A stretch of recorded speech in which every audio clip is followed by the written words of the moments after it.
వాడు తల్లిలో పడుకునేటప్పుడు వాడు నిద్రపోయాడు.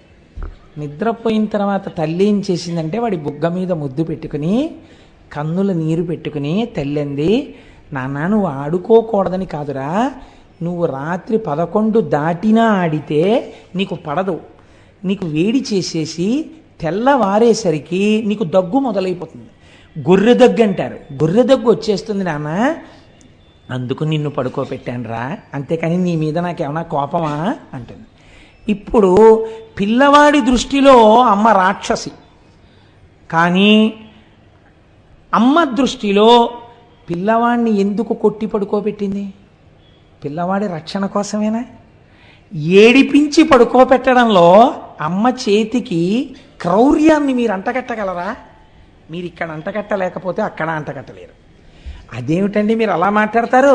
ఇక్కడ కొడుకును పడుకోబెట్టిందండి, అక్కడ ఆయన ఏకంగా సంహారం చేస్తున్నాడు, దీనికి దానికి ఎలా కుదురుతుంది? నేను మీకు మాట చెప్తాను. మనకి ప్రళయములు 3 ప్రళయములు ఉన్నాయి. నిత్య ప్రళయము ఒకటి. నిత్య ప్రళయం అంటే ప్రతిరోజు వస్తుంది ఆ ప్రళయం. ఏమిటా ప్రళయం అంటే అది కూడా అనుగ్రహమే. రాత్రి నిద్ర, ఈ నిద్ర పట్టలేదనుకోండి అత్యంత ప్రమాదకరం. నిద్రాభంగం చెయ్యడం అంత పాపం లోకంలో ఇంకోటి లేదు. కాబట్టి నిద్ర పట్టేటట్టుగా ఈశ్వరుడు అనుగ్రహించి మీకు సుఖాన్ని కల్పించడం నిత్య ప్రళయం. రెండవది ఆత్యంతిక ప్రళయము అంటారు. బాగా సాధన చేసి భక్తితో భగవంతుణ్ణి చేరుకోవడానికి అడ్డంగా ఉన్న ప్రతిబంధకములను గుర్తించి వాటిని తొలగతోసుకుని భక్తితో కూడిన కర్మానుష్ఠానము చేత ఈశ్వరానుగ్రహముగా జ్ఞానమును పొంది అద్వైత సిద్ధి చేత మోక్షానందమును పొందేటట్టుగా యోగ్యతని సంతరించుకున్నవాడు ఈశ్వర కటాక్షము చేత మోక్షము పొందడమే ఆత్యంతిక ప్రళయము. ఇది కూడా ఈశ్వరానుగ్రహంగా మోక్షం పొందుతారు ఒక రమణ మహర్షి వంటి మహాభాగులు. మీరు చూడండి, అది ఆత్యంతిక ప్రళయం. మూడవది మహాప్రళయము అంటారు. ఆత్యంతిక ప్రళయంలో ఒక్కొక్క మెట్టు ఎక్కి వెళ్ళిపోయారు అందరూ. అందుకే మన వాళ్ళు పూర్వం కైలాసపాళి ఆడించేవారు. కైలాసపాళి 10 మంది పిల్లలు కలిసి మొదలు పెడతారు, 9 మంది పండిపోతారు, ఒక్కడే ఉండిపోతాడు, వాడు ఒక్కడు పండడు. అప్పుడు వాడు అలా దేవతల్లో తిరుగుతూ ఉంటాడు, కానీ వాడు విరాట్ పురుషుల్లోకి వెళ్ళడు. వెళ్ళకపోతే వాడిని ఏం చేసేవారంటే వీడు కూడా పండిపోయినట్టే అని చెప్పేసి వాడు 4 వేసినా సరే ఇటు 2 గళ్ళు ఇటు 3 ఇటు 4 లెక్క మార్చేసేవారు. లెక్క మార్చేసి 4 అంటే అసలు అప్పటి వరకు 1 2 3 4. ఇప్పుడు వీడు ఒక్కడు పందాలు వేసుకుంటూ కూర్చోవడం వాడికి అప్పటికే పట్టలేదు ఆ 3.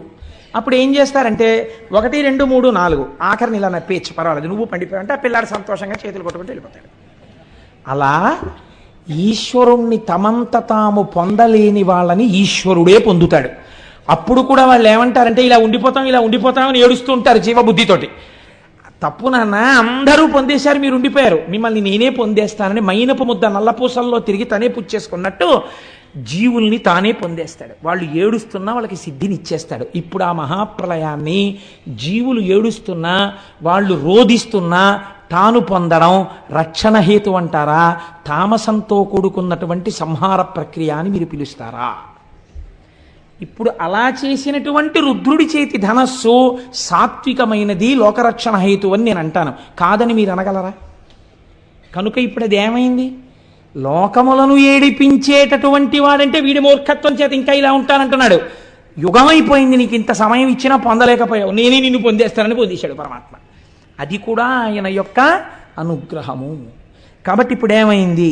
రోదయతి సర్వమంతకాలే ఇతి రుద్రః రుత్యా ధర్మానవ లోకయతి ప్రాపయతీతివా రుద్రః. ఇది ఒక చిత్రమైనటువంటి మాట. వేదము శబ్ద ప్రమాణమై మనకి ధర్మాన్ని బోధ చేస్తోంది. వేదం అంతా ఏం బోధ చేస్తుంది అంటే ధర్మమే. అందుకే వేదము మారితే దేనిగా మారింది అంటే రామాయణంలో చెప్పారు, వేద వేద్యే పరే పుంసీ జాతే దశరథాత్మజే వేద ప్రచేత సాదాసీత్ సాక్షాత్ రామాయణాత్మన. వేదము ధర్మమే కాబట్టి వేదము రాశీభూతమైనటువంటి ధర్మాన్ని నేర్పే కావ్యముగా రామాయణంగా వచ్చింది. ధర్మమే రాశీభూతమైనటువంటి భగవానుడు రామో విగ్రహవాన్ ధర్మగా రాముడిగా వచ్చాడు. ఇప్పుడు వేదం మీకేం చెప్తుంది? ధర్మమే చెప్తుంది. నువ్వు ఇలా ఉండు, ఇలా ప్రవర్తించు, ఇలా ప్రవర్తించు, ఇదే మాట చెప్తుంటుంది వేదం. ఈ ధర్మాన్ని ఎలా చెప్తుంది వేదం అంటే మీకు సూక్ష్మంగా ఒక మాట చెప్తారు. పెద్దలు ఏమంటారంటే, అంటే ఇప్పుడంటే లోకంలో కొంచెం ఆ మాటలు లుప్తమైపోతున్నాయి. పూర్వకాలంలో పెద్దలు ఎవరి దగ్గరికైనా మనం వెడితే, నాయన నీ ఇష్టాపూర్తములు జరుగుచున్నవా అని అడిగేవారు. ఇది సాధారణంగా గురువులు శిష్యుడు ఒక నెల 2 నెలలో కనపడితే గురువు శిష్యుడిని అడుగుతాడు, ఏమయ్యా నీ ఇష్టాపూర్తములు నడుస్తున్నాయా అని అడుగుతాడు. ఇష్టాపూర్తములు నడుస్తున్నాయా అంటే ఏమిటండి అంటాం మనం. ఇష్టాపూర్తములు అంటే ఏమిటో తెలుసా అండి? 2. ఒకటి, మీకు కాయికమైన శక్తి ఉంటుంది, అంటే శరీరమునందు కొంత శక్తి. ఈ శక్తితో ఏం చెయ్యమని శాస్త్రం చెప్పిందంటే, మీరు ఈశ్వర సేవ చెయ్యమని చెప్పింది. నేను ఆర్టీసీలో పనిచేసే ఒక గౌరవప్రదమైన ఉద్యోగి వెంకటనగర్ శివాలయంలో చీపురు పట్టుకు తుడుస్తూ ఉంటారు, నేను చూస్తూ ఉంటాను. అప్పర్ చేసేవారు. ఇది మీకు ఎదర శివమహాపురాణంలో వస్తుంది, పెరియ పురాణంలోంచి. మీ శరీరములో ఉన్న బలం బతికున్న దగ్గర నుంచి చచ్చిపోయే వరకు నా వాళ్ళనుకున్న మీ వాళ్ళ కోసమే కాదు, ఏదో ఒక సేవకు ఉపయోగపడాలి. ఈశ్వరుడి యొక్క వాహనం వెళ్ళిపోతుంటే మీరు వెళ్ళి అడగాలి. వాళ్ళు చీ అన్నా పర్వాలేదు, అయ్యా ఒక్కసారి వహిస్తానని అడగాలి. వాళ్ళు ఇస్తే వెంటనే భుజాన్ని పట్టాలి. శరీరము దానికి ఉపయోగపడాలి. మీరు ఎక్కడికైనా వెడితే ఓసారి దేవాలయాన్ని తుడవాలి. మీరు ఎదర భస్మ గురించి చెప్పినప్పుడు బ్రహ్మోత్తర ఖండంలో విందురు కానీ, స్కాంద పురాణం బ్రహ్మోత్తర ఖండంలోంచి అనుసంధానం చేస్తాను, అక్కడ విందురు కానీ. ఎందుకంటే పేరుకి శివమహాపురాణం అంటున్నారు కానీ నేను శివాష్టోత్తరం, పెరియ పురాణం, శివమహాపురాణం ఎన్నింటినో అనుసంధానం చేస్తున్నాను. మళ్ళీ ఇందులో తెలుగులో చేయబడినటువంటి సాధికారికమైనటువంటి శివమహాపురాణాన్ని కొంత సమన్వయం చేస్తున్నాను. కాబట్టి అంటే ఇదంతా నా ప్రజ్ఞాన్ని నేను చెప్పట్లేదు, అదొక ఈశ్వరానుగ్రహం అని చెప్తున్నాను. మీ వంటి పెద్దలు కూర్చోవడం వల్ల ఈశ్వరుడు నాతో పలికించుంటుంటాడు. కాబట్టి ఇష్టాపూర్తములు అంటే మీ కాయికమైన శక్తిని ఈశ్వరుడి కొరకు ఉపయోగించుట. మీరు కొంత ద్రవ్యాన్ని ఆర్జించారు. ఈ ద్రవ్యాన్ని ఆర్జించినప్పుడు ఈ ద్రవ్యంలో కొంత భాగాన్ని మీ శక్తి మేరకు ఈశ్వరార్చనలో మీరు ఉపయోగించి తీరాలి. లేకపోతే ఉత్తరగతులు ఎక్కడి నుంచి వస్తాయి? మీరు మీ సంసారం కోసం ఖర్చు పెట్టింది 0, మీకే ఫలితాన్ని ఇవ్వదు. అది మీ ధర్మం, అంతే. ఖర్చు పెట్టారు. మీరు హుండీలో వేసిన రూపాయి మీకు ఉత్తమ లోకాలని నిర్ణయం చేస్తుంది. మీరు అయ్యప్ప స్వామి గుళ్ళో ₹1 వేశారనుకోండి, ఓ నియమం పెట్టుకున్నారనుకోండి. ఒక ఉదాహరణకి చెప్తున్నాను, నేను 40 రోజులు శివమహాపురాణం వింటూ ప్రతిరోజు ₹1 హుండీలో వేస్తాను అనో నిర్ణయం పెట్టుకున్నారనుకోండి. ఈ హుండీ తెరిచి చూసి దీంట్లో రేపు పొద్దున్న ఇక్కడ అయ్యప్ప స్వాములు అందరూ పూజలు చేస్తారు. స్వామివారి దగ్గర బోల్డన్ని జ్యోతులు వెలిగించినప్పుడు ఒత్తులు కొన్న దాంట్లో మీ ₹1 వెళ్ళిందనుకోండి. ఆ ₹1తో వెలిగినటువంటి దీపం ఉత్తరోత్తర జన్మలలో ఎక్కడ మిమ్మల్ని రక్షిస్తుందో మీకు తెలియదు, ఎక్కడి నుంచి వచ్చిందో ఈ పుణ్యం, కానీ కాపాడేస్తుంది. మీ ద్రవ్యంలోంచి ప్రయత్నపూర్వకంగా మీరు ఖర్చు పెట్టాలి. ఇది స్థాయిని బట్టి ఉంటుంది. ఒక మహాత్ముడు దేవాలయ నిర్మాణం చేయగలిగినటువంటి వాడై ఉంటాడు. వేరొక మహాత్ముడు ₹1 హుండీలో వేయగలిగిన వాడై ఉంటాడు. వేరొక మహాత్ముడు ఏదో ఒక సేవకి కొంత డబ్బు కట్టి సేవ చేసుకోగలిగిన వాడై ఉంటాడు. దీన్ని ఇష్ట అంటారు. అంటే ద్రవ్యమును, కాయికమైనటువంటి శక్తిని ఈశ్వరుని యొక్క అనుగ్రహము కొరకు వెచ్చించుట. ఇది చేస్తున్నావా? గురువు శిష్యుణ్ణి అడుగుతాడు, నీ ద్రవ్యం దాచేసుకోవడమేనా, నువ్వు కూడా అలా ఖర్చు పెడుతున్నావా? అందుకే గురువుగారు ఫ్రీగా కూర్చోకూడదు పూజకి. ఎప్పుడు చెప్పిన గురువుగారు కూడా డబ్బు కట్టాలి, లేకపోతే ఇంకెందుకు ఆ గురువు బరువు? తనకి ఫ్రీయా, మిగిలిన వాళ్ళు డబ్బులు కట్టాలా? ఇంకెందుకు, తను కూర్చుంటే తను కట్టాలంతే. కాబట్టి ఇష్ట, దీన్ని ఇష్టం అంటారు. రెండవది పూర్తము. పూర్తం అంటే ఏమిటో తెలుసా అండి? మీకు అటువంటి అర్హత శరీరములో ఇయ్యబడితే ప్రయత్నపూర్వకంగా మీరు ఒక చోట కూర్చుని, అయ్యా నేను హవిస్సు వేస్తానండి అగ్నిహోత్రంలో అని అడగాలి, నేను ఒక సమిధ వేస్తానండి అని అడగాలి. నేను చూపించాను, నాతో కామకోటి పీఠానికి వచ్చిన వాళ్ళకి నేను చూపించాను, చూడండి. శివుడికి అర్చన జరుగుతుంటే సాయంకాలం జరగబోయే అర్చనకి అక్కడ ఒక బ్రహ్మచారి కూర్చుని అన్ని దళాలకి 3 ఆకులు ఉండేటట్టుగా జాగ్రత్తగా దళాల్ని కత్తిరించి ఓ పళ్ళెంలో పెడుతున్నాడు. అదొక సేవ. అలా మీరు ఒక అగ్ని కార్యం చెయ్యాలి, మీరు ఒక హోమం చెయ్యాలి. రేపు సుబ్రహ్మణ్య హోమం జరుగుతుంది. మీకు చెయ్యడం చేత కాకపోవచ్చు, మీ ద్రవ్యం వేసి మీరు ఆచార్యముఖేనా అని కూర్చోవాలి. కూర్చుంటే ఇప్పుడు ఆచార్యులు చేస్తారు, కానీ ఎవరికి ఆ ఫలితం? మీకే. అప్లికేషన్ రాసిన వాడు ఎవరైనా సంతకం పెట్టిన వాడికే చెక్ వస్తుంది. అలా ఫలితం మీకే వస్తుంది. కాబట్టి పూర్తము ఈ రెండు మీరు చేసి తీరాలి. ఇది పరమధర్మము మనుష్య జన్మకి. ఈ రెండు చేయకపోతే మీ ధర్మాన్ని మీరు విస్మరించినట్టు. డబ్బు దేనికి దాచుకోవడానికి, శక్తి దేనికి ఇంట్లో వాడుకోవడానికి. ఇంకా ఎక్కువైపోయి డాక్టర్ గారు చాలా ఎక్కువైపోతుంది నీలో శక్తి అంటే మార్నింగ్ వాక్ ప్రయత్నపూర్వకంగా రోడ్ల మీద బడి తిరిగి తగ్గించుకోవడానికి. అంటే నేను తిరిగే వాళ్ళందరినీ తప్పు పట్టట్లేదు, వాళ్ళు మహాత్ములై ఉండి ఉండవచ్చు. వాళ్ళని నేను ఒకవేళ వాళ్ళు ఏమో ఎటువంటి భావనతో చేస్తున్నారో అది నేను తప్పు పట్టి మాట్లాడటలేదు. కనుక ఇష్టాపూర్తములు ఈ రెండూ చేయవలెను. ఈ రెండు ధర్మ మార్గము వైపుకి మీ మనస్సుని శరీరాన్ని తిప్పుకోవడానికి మీరు ఉపయోగించుకుంటారు. It is a self check. మీకు మీరు నా దగ్గర ఇంతుంది, ఒకవేళ గభాలన డాక్టర్ గారి దగ్గరికి వెళ్ళి ఒక 1000 రూపాయలు ఖర్చు పెట్టవలసి వస్తే నేను పెట్టగలను. ఏం భగవంతుడి పేరు చెప్పేటప్పటికి ఎందుకు వెనకంజ వేస్తున్నానో కాబట్టి నేను పెడతాను. మీకు మీరే న్యాయమూర్తి. ఇది శాస్త్రం అంది ఇష్టాపూర్తములు. అలాగే మాట్లాడింది గురువు. అంతకన్నా మాట్లాడు. ఇష్టాపూర్తములను చేస్తున్నావా అని అడుగుతారు. ఈ రెండు చెయ్యడం వల్ల మీరు సోపానములను ఎక్కుతారు. దీన్నేనండి సంగీతంలో నాదోపాసన అని పిలిచారు. దీన్ని రాగాల ఆరోహణ అవరోహణైనది అంటారు. దేనివల్ల కింద పడ్డావో దాంతోనే పట్టుకుని పైకెక్కాలి. ఆ సరిగమ పదనిసలతోటే పైకెక్కుతారు, కిందకి దిగుతారు. నాదోపాసన చేస్తారు. వాళ్ళు నాదోపాసన చేసి వాళ్ళు అదే సిద్ధిని పొందుతారు. కాబట్టి మనకి ఎటువైపు నుంచి వచ్చిన శాస్త్రం దాన్నే నేర్పింది, భగవంతుడి వైపుకి వెళ్ళడాన్ని నేర్పింది. కనుక చూడండి, ఇప్పుడు వైదికమైనటువంటి మార్గంలో ఈ ప్రయత్నంలో తల్లి యందు పెద్ద బాధ్యత పెట్టింది శాస్త్రం. ఈ ధర్మం అన్నది అసలు ఎక్కడ ప్రారంభం అవ్వాలి అని అడిగింది. అడిగితే తల్లి దగ్గరే ప్రారంభము. ఎందుకో తెలుసా అండి? నేను ఈ మాట ఎందుకు చెప్తున్నానో మీరు ఈ శ్లోకాన్ని అవధరించండి, మీకే అర్థమవుతుంది. శైశవేభ్యస్త విద్యానాం, చిన్నతనంలో శైశవంలో భగవంతుడన్నవాడొకడున్నాడన్న పూనిక పిల్లల యందు ఏర్పడేటట్టుగా విద్యాభ్యాసము జరిగి తీరవలెను. ఇది స్కూల్లో చెప్పరు ఇవాళ. వాళ్ళకి సిలబస్సు, పెద్ద బ్యాగు, పెద్ద ఏదో వాళ్ళ స్కూల్కి వీడు అడ్వర్టైజ్మెంట్కి పనికి వచ్చే వస్తువులా ఓ బ్యాడ్జీ పెట్టుకు తిరగాలి, ఎన్ని దిక్కుమాల అలంకారాలు చేసుకోవాలో స్కూల్కి వెళ్ళాలంటే. ఇవి వాళ్ళు నేర్పేది. మీరేం నేర్పాలి? మీరు పునరావృత్తి రహిత శాశ్వత శివ సాయుధ్య స్థితికి కావలసిన విద్య ఇంట్లో నేర్పాలి. అమ్మ చెప్పిన మాట బిడ్డడికి నాటుకున్నట్టు ఎవరు చెప్పినది నాటదు. మీరు జ్ఞాపకం పెట్టుకోండి. ఉపమన్యు ఆఖ్యానం ఇదే, ఎదర శివ మహాపురాణంలో వస్తుంది. అమ్మ ఒక మాట చెప్పింది అనుకోండి, వాడు బయటికి వెళ్ళి అంటాడు మా అమ్మ చెప్పింది ఇది నిజం అంటాడు. అమ్మ నేర్పాలి. నాన్న ఈయన శంకరుడు, ఈయన నారాయణుడు, ఈవిడ లక్ష్మి, ఇది కనకధారా స్తోత్రం. ఏది చెప్పు? ఆపదామపహర్తారం దాతారం సర్వసంపదాం.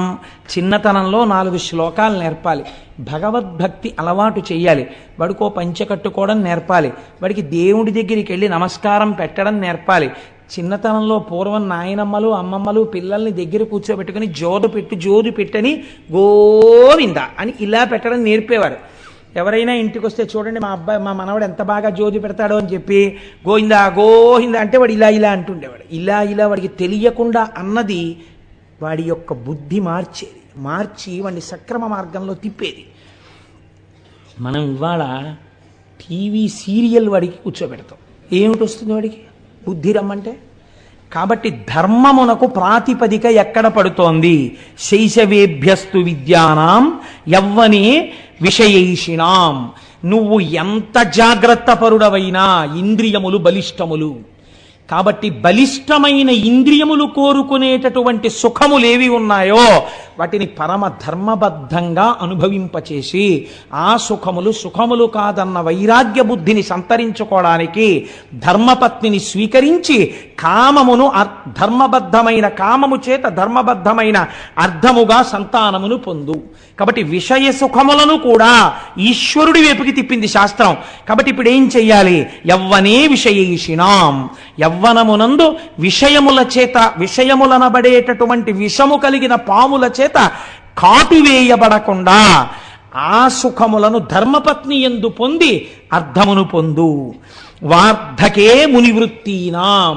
నువ్వు వృద్ధాప్యంలోకి వచ్చేశాక కూడా తాళాల గుత్తి కోసం వెంపర్లాడవద్దు.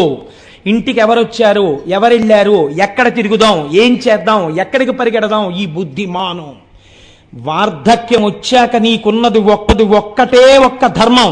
మునివృత్తీనాం మననం చెయ్యి, సంతతము మననం చెయ్యి. నిన్ను రమ్మంటారు, నేను రానని చెప్పు. నేను రాను. అయిపోతోంది టైము, పక్క జ్యోతి ఆరిపోవడానికి సిద్ధమైపోతోంది సమయం. దీపం ఉండగా ఇల్లు చక్కబెట్టు. లేచిన దగ్గర నుంచి పూజా మందిరం మీద ఎగబడకో. నీ కొడుకున్నాడు, కోడలున్నారు చేయడానికి, వాళ్ళకి అలవాటు చెయ్యి. నువ్వేం చేస్తావు? కూర్చో. ధ్యానమునందు కూర్చుని బాగా మననం చెయ్యి. నువ్వు ఇతపూర్వం ఏం విన్నావో, ఏం చదివావో, ఏం చూశావో అవి మననం చేస్తూ ఉండు. ఏ సంకల్పము ఊపిరి మీద ఆధారపడింది, ఏ ఊపిరి తర్వాత నీ ఆయుర్దాయం ఆగిపోతుందో ఎవరికి తెలియదు. వృద్ధాప్యంలోకి వచ్చేసావు, 3వ నెంబర్ ప్రమాద పతాకం పడిపోయింది, స్థానిక భద్రతా సూచనగా. ఇంకా ఎందుకు తిరుగుతావు? ఇక తిరగకు. మహానుభావులు ఉన్నారండి లోకంలో. శ్రీభాష్యం అప్పలాచార్య స్వామి వారికి నడుము విరిగిపోతే వారిని చూడ్డానికి వెడితే మిగిలిన వాళ్ళు కళ్ళనీళ్లు పెట్టుకున్నారు. స్వామి చక్కగా రామాయణం చెప్పేవారు, ఏమిటండి ఇలా నడుము విరిగిపోయింది అంటే ఆయన అన్నారు, తిరిగి తిరిగి చెప్పవలసిన అవసరం పూర్తయింది లేరా? ఏం మంచం మీద కూర్చుని రామాయణం తలుచుకో పొంగిపోలేవా? నీ దగ్గరికి వచ్చిన వాళ్ళకి చెప్పుకోలేవా అని ఒక చోట కూర్చుని అనుభవించమని స్వామి నన్ను ఇలా కటాక్షించాడు అన్నారు. ఆయన మర్యాదా పురుషోత్తముడు. రామాయణం చదువుకుని రామోపాసన చేసిన మహాపురుషుడు ఆయన. కనుక వార్ధకే మునివృత్తీనాం యోగానంతే తను త్యజాం. చిట్ట చివర నీ మనస్సుని యోగము చేత అనేన యుజ్యతే ఇతి యోగ.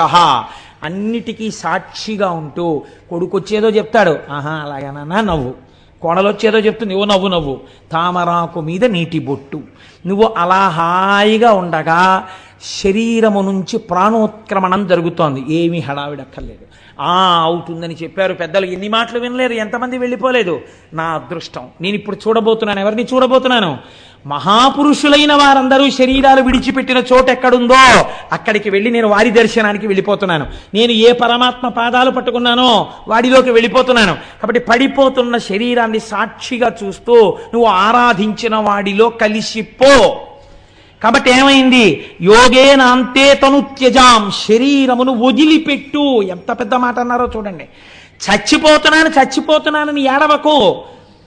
ఓ ఉత్తరీయాన్ని తీసి రాత్రి ఇంటికి వెళ్ళిపోయిన తర్వాత అలా దండెం మీద బారేసినట్టు, ఫలహారమో రాత్రి భోజనమో అయిపోయిన తరువాత నీ మీద వేసుకున్న ఉత్తరీయాన్ని వదిలిపెట్టేసి పడుకోవడానికి ఓ తేలిక బట్టను ఎలా కట్టుకుంటావో అలా మళ్ళీ పొద్దున్న లేచి స్నానం చేసే ముందు ఆ తేలిక వస్త్రాన్ని వదిలేసినట్టు అయిపోయింది. ఈశ్వర, దీనితో ప్రయోజనాన్ని సిద్ధింపచేశావు, నన్ను అనుగ్రహించావు అని ఈశ్వరుడిలోకి చేరుతూ దీన్ని వదులు.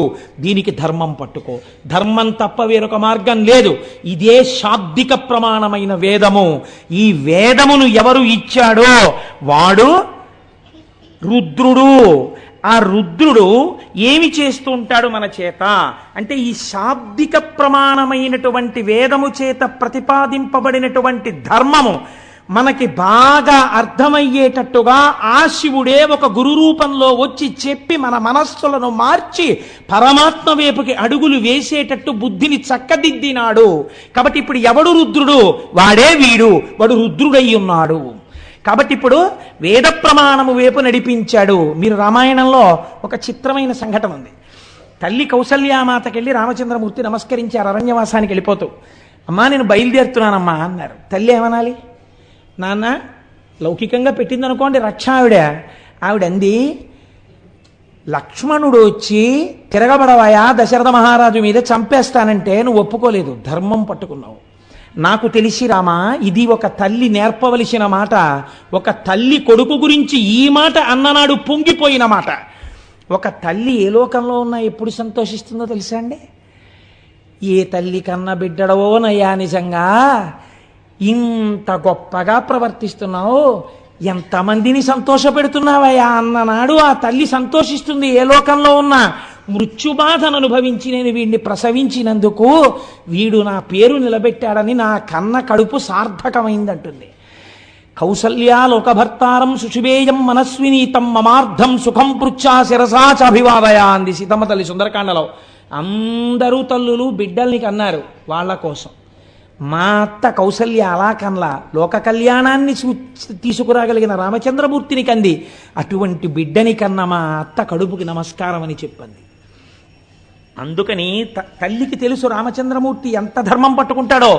ఆవిడంది బయలుదేరుతుంటే, నాన్న సవై రాఘవ శార్దూలా ధర్మస్వామభిరక్షతు, నువ్వు ఇంతకాలము ఏ ధర్మమును పట్టుకోవడం వల్ల నీ జీవితంలో వైక్లభ్యం లేకుండా కొన్ని కోట్ల మందికి సుఖములయందు కాని దుఃఖములయందు కాని ఆదర్శమూర్తి అయిన మర్యాదా పురుషోత్తముడు రామచంద్రమూర్తి అన్న కీర్తి గణించి యశస్వి అయి ఇంతమందికి పాఠం నీ నడువడి చేత నేర్పావో, ఆ ధర్మము నుండి నీ మనస్సు మళ్ళకుండుగాక, నీవు అనుష్ఠించిన ధర్మము నిన్ను కాపాడుగాక. నాన్న నువ్వు ధర్మము తప్పకో, ఆ ధర్మము నిన్ను కాపాడుతుంది. ఇది నేను నీకు చేస్తున్న ఆశీర్వచనం అంది కౌసల్య. రామాయణం నేర్పింది మనకి బిడ్డలకి తల్లి ఏం నేర్పాలో. కనుక ఈ ధర్మము వేపుకి మనస్సు నడిచేటట్టు చెయ్యగలిగిన వాడెవడో, శాబ్దిక ప్రమాణమైన వేదములోనున్న ప్రమాణమును నేర్పి మన మనస్సులను మార్చిన వాడెవడో వాడు రుద్రుడు. వాడి చేత పట్టుకున్న పినాకమది, దాని వింటి నారి శబ్దములే వేదములు. కాబట్టి ఇప్పుడు ఆ శాబ్దిక ప్రమాణములే వేదములు. ఆ వేదము మనల్ని ధర్మ మార్గంలో నడిపించడానికి వచ్చింది. ఆశ నీ ప్రయత్నం అక్కర్లేదు, వెంబడబడి తిరుగుతుందండి ఆశ. మిమ్మల్ని ఎలా పట్టుకులాగి, అందుకే ఆశా పాశము అన్నారు దాన్ని. తాడేసి లాగేసినట్టు లాగేస్తుంది ముందుకు వెళ్లకుండా. ఆశ ఎంత దారుణంగా ఉంటుందో ప్రమాచార్య స్వామి మాట చెప్తుండేవారు. ఒక దరిద్రుడికి మామిడి పండు తినాలనిపించింది. ఎంత చిత్రంగా ఉంటాయో చూడండి. ఆఖరికి రాక రాక మామిడి పళ్ళ సీజన్ వచ్చింది. ఎవడిస్తాడు వాడికి మామిడి పండు? ఎవడో ఒక మహానుభావుడు చూసి, అయ్యో పాపం వీడికి మామిడి పండు తినాలనిదిలా ఉంది, ఎప్పుడు మామిడి పళ్ళు అందరూ తినే చోటుకి వెళ్ళి కూర్చుని అలా చూస్తూ ఉంటాడు, చొంగ కారుస్తూ ఉంటాడు. ఒక పెద్ద మామిడి పండు ఇచ్చాడు.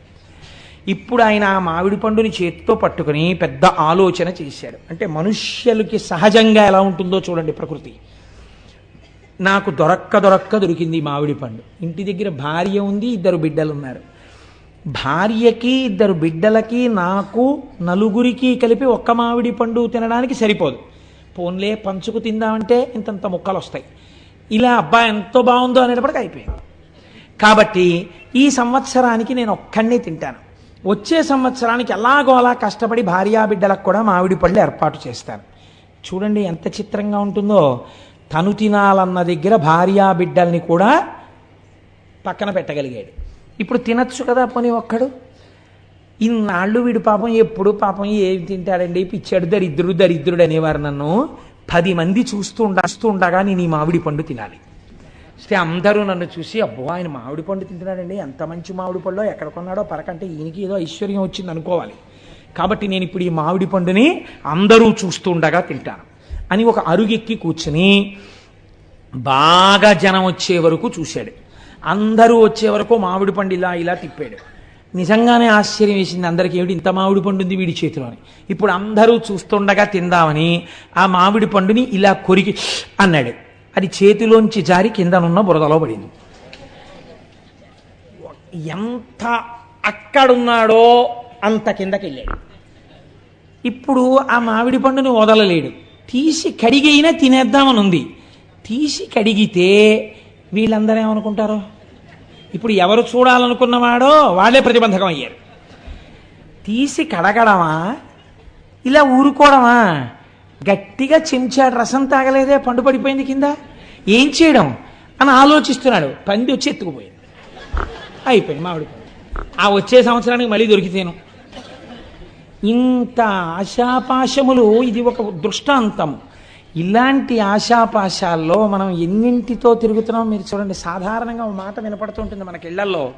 ఎక్కడికైనా వెళ్ళినప్పుడు వాళ్ళ ఇంటికి ఫంక్షన్కి వెళ్తున్నాం కదా, అదేంటి ఇలా పెడితే ఏం బాగుంటుంది, ఈ చీర కట్టుకోనా బాబాయ్, వాళ్ళ మీద ఎందుకు, ఈ ప్యాంట్ వేసుకోనా అంటే నా మీదే కదా, ఈ ప్యాంట్ వేసుకోనా, ఈ షర్ట్ వేసుకోనా, ఇలా బెల్ట్ పెట్టుకోనా, ఇలా టక్ చేసుకోనా, ఇలా స్ప్రే కొట్టుకోనా, అదేంటి మంచి గాడీ డిజైన్ ఉన్న షర్ట్ వేసుకోనా, ప్లెయిన్ షర్ట్ బాగుంటుందా, ఫుల్ హ్యాండ్స్ వేసుకోనా, హాఫ్ హ్యాండ్స్ వేసుకోనా, ఇన్ని అడుగుతాడు. బ్రాస్లెట్ చెస్ట్లో ఉందా, లాకర్లో ఉందా, ఇంట్లో ఉందా, ఓసారి పెట్టుకోనా. బ్రాస్లెట్ పెట్టుకుని ఫుల్ హ్యాండ్స్ వేసుకుంటే కనపడుతుందా, హాఫ్ హ్యాండ్స్ వేసుకుని బ్రాస్లెట్ వేసుకోనా. ఇన్ని దిక్కుమాల ఆలోచనండి. దీనికి ట్రైనింగ్ కావాలండి. మీకు ఎవడైనా వచ్చి చెప్పాలండి, నేర్పాలా? సహజంగా వస్తాయి. ధర్మం వైపుకి అడుగు పడాలంటే ఈశ్వరానుగ్రహం ఉండాలి. నా ప్రవర్తన ధార్మికంగా ఉందా అని చూసుకోవడానికి మీకు లోపల కలేజా రావాలి. ఆ కలేజాకి అటువంటి ధార్మిక ప్రవర్తనకి ఈశ్వరానుగ్రహం కావాలి. అలాంటి అనుగ్రహం ఇచ్చి నడిపించేవాడెవడో వాడు రుద్రుడు. ఇప్పుడు నాకు అక్కర్లేదనేవాడు ఎవడైనా ఉంటే నాకు చూపించండి రుద్రుణ్ణి. నమస్తే రుద్రమన్యవ ఉతోత ఇషవే నమః. నీ కోపం వస్తే ఇన్ని భ్రష్టత్వాలు వస్తాయి. అందుకని వద్దా, ఆ ధనస్సు వద్దు, ఈ ధనస్సు పట్టుకో. ఇది అందుకని పినాకి అని పిలిచింది శాస్త్రం ఆయన్ని. కాబట్టి ఇప్పుడు చూడండి అంటున్నారు రుత్. రుద్ర శబ్దములో రుత్ అన్న మాట ఉంది. ఈ రుత్ తాం భక్తేభ్యో ద్రావయతి. రుత్ అంటే ప్రతిబంధకము, అడ్డము. ఒక అడ్డం ఉంది. ఈ అడ్డం ఉండడం వల్ల వాడు ఈశ్వరుణ్ణి చేరలేకపోతున్నాడు. చేరలేక మనస్సు నిలబట్టలేదు, ఈశ్వరాభిముఖం కావట్లేదు. ఈశ్వరుణ్ణి గట్టిగా పట్టుకున్నాడు.